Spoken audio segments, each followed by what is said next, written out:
The Selkie wife of Westness. There was a young man in the village of Westness who disliked every single girl in his town. He refused to get married over and over until one day the last girl he had turned out told him that eventually he would fall prey to a woman's charms and that would serve him right. He laughed it off, but fate had other plans. One day, as he was walking down the beach, he heard in the distance the sound of laughter, and he found it rather strange. So he went to look behind the boulder, and he saw a group of beautiful young people dancing and playing, and next to them lay abandoned a pile of seal skins. He then knew that those were the Selkie folk who had come out of the water to play, and without thinking, he started creeping slowly, unseen, towards the skins, until at the very last moment he started running towards them. But then the Selkie folk saw him too, and they started running as well, and fast as the wind they snatched back their skins and jumped back into the sea. But the man from Westness was quick, and he managed to grab the very last one. He then started making his way towards home, and that's where he heard a quiet sobbing behind him. He turned around and his heart skipped a beat as in front of him was lying the most beautiful woman he had ever seen. She looked up to him, tears running down her big black eyes, and she begged him, "Please, sir, please give me back my skin. I can't go back to my home in the sea without it. I have a husband and children waiting for me. Please, sir, have mercy on me. Please give me back my skin." "But no," said the man, bewitched. "I am taking you with me, and I am making you my wife, and never, ever will I give you your skin back."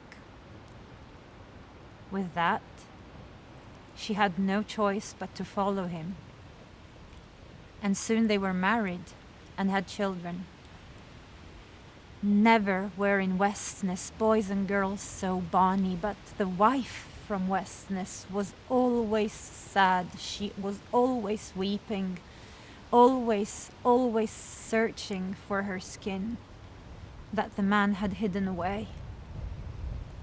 She would always roam the beach endlessly, looking out to the sea, and the people who saw her swore that a big bull seal was always there among the waves in the distance, crying desperately towards the shore.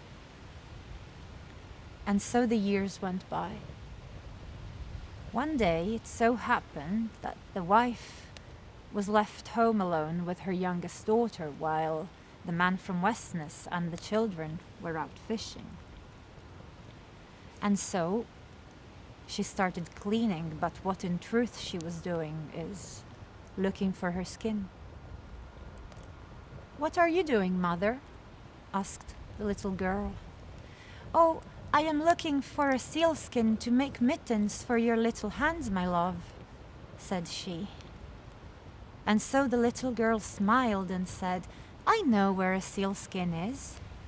One day, when father thought I was sleeping, he came into the room and he opened a panel into the wall. He took a sealskin from there and he looked at it for a while, and then he put it back again," she said. At this, the Selkie wife bolted upstairs, and frantically she started hitting the wall with her bare hands until, lo and behold, the panel finally pushed open. With trembling hands she reached for her skin, and she dashed for the shore, running as fast as she could, not until she had looked at her daughter and told her, "Goodbye, farewell, my Pidi Bado." She jumped into the sea, and that's when the big bull seal appeared next to her, and before donning her skin, she realized that the man from Westness had just made landfall and was looking at her. And so, among the waves, she pulled the skin over her head, and she chanted, "O man from Westness, farewell to thee. I loved you well, you were good to me, but I loved better my man from the sea." She disappeared under water, and the man from Westness and their children never saw her again.